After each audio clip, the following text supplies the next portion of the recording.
UMNO ke sampai sekarang ke, dia tak nak terima kesalahan dia pasal tabung haji. Tabung haji rugi sampai 30 bilion tau. Tahun 2018. Bila kerajaan Tun Mahathir dahulu ambil alih, ada 30 bilion yang perlu disuntik balik. Kalau tidak, tabung haji itu bungkus. 30 bilion. Jadi daripada 30 bilion itulah kerajaan kena ambil balik aset dia toksik yang rugi semua ini. Kemudian terbitkan bond, ambil duit 30 bilion, 29 lah lebih kurang. 30 bilion bagi kat tabung haji. Dari situlah tabung haji masih boleh berfungsi. Tapi kalau dah rugi 30 bilion, macam mana dia nak bagi untung hibah dia tinggi tiap-tiap tahun? Sebab itulah tiap-tiap tahun 3%. Dia ada 30 bilion. Sepatutnya 30 bilion itu dibayar sepenuhnya tahun 2026. Tak boleh bayar, tunda lagi. Ada dengar orang UMNO mengaku. Bila bentuk kerajaan awal lewat tahun 2022, antara perkara pertama yang saya lalui di kabinet ialah pembentangan laporan Suruhanjaya Diraja mengenai tabung haji. Global. Pengurusi dia Tun Rauf, bekas Ketua Hakim Negara. Dalam kabinet tu saya baca satu-satu kan. Saya adalah orang yang paling gembira kalau laporan itu didedahkan kepada orang ramai.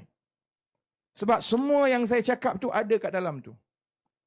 Supaya kalau ada lagi lah yang tak percaya soal macam mana tabung haji ni dirompak sampai jadi macam itu, biar dia baca sendiri daripada laporan Suruhanjaya Diraja mengenai tabung haji.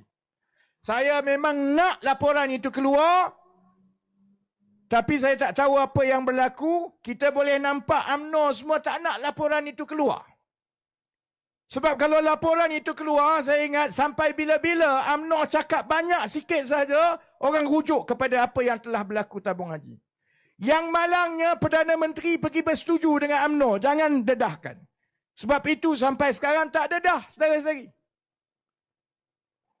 Kalau laporan itu keluar, dan saya harap satu hari sebelum saya mati, saya nak laporan Suruhanjaya tabung haji itu keluar. Supaya orang Melayu generasi akan datang nampak bagaimana kalau ada parti yang dia hanya menumpukan kepada kononnya pembangunan projek besar, tapi dia tak nak ubah budaya rasuah, budaya yang ada, akhirnya generasi akan datang akan menanggung hutang itu bertahun-tahun, seperti mana kita sekarang ini tanggung hutang 30 bilion tabung haji itu. Ada Khairi Jamaluddin bercakap. Ada Zahid bercakap.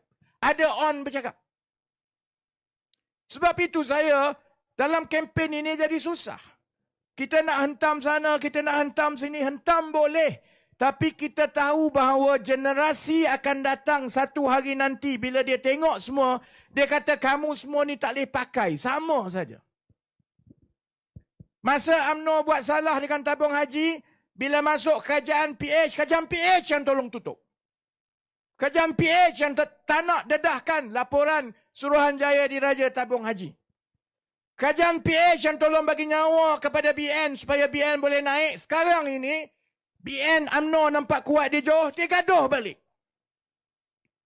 Satu hari nanti orang semua akan kata korang ahli politik ni bergaduh, pumpang-pumpang. Akhirnya kami juga yang menanggung beban. Kamu balik tidur dengan 170 juta yang kamu ada.